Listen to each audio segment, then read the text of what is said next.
कुर्बानी के दिन आए, कुर्बानी के दिन आए। अस्सलामुअलैकुम वरहमतुल्लाहि वबरकातुहू। वालेकुम सलाम वरहमतुल्लाहि वबरकातुहू। क्या हुआ इतनी जल्दी में क्यों? डॉक्टर साहब, मेरा बकरा ना कुछ खा रहा है ना कुछ पी रहा है, दीवार के साथ जम के खड़ा हो गया। आप जरा मेरे साथ चल के देख लीजिए। हाँ हाँ, चलो चलो चलते।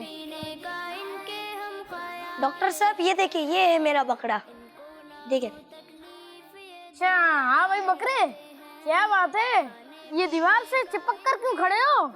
वैसे इस दीवार में कोई खास बात तो नहीं लग रही, क्या इसमें खजाना छुपा है?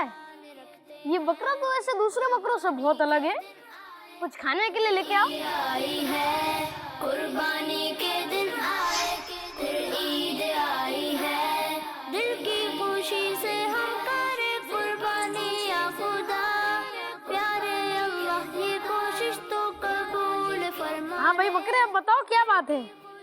ओह अच्छा, तो ये बात है।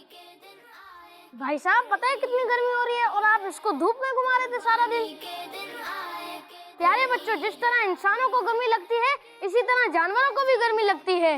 जिस तरह हमें साए में सुकून मिलता है, इसी तरह इन जानवरों को भी साए चाहिए होता है। इसीलिए इनका ख्याल रखें और इन्हें सर्दी गर्मी से बचाएं। कुर्बानी के दिन आए, कुर्बानी के दिन आए, बच्चों का मदनी चैनल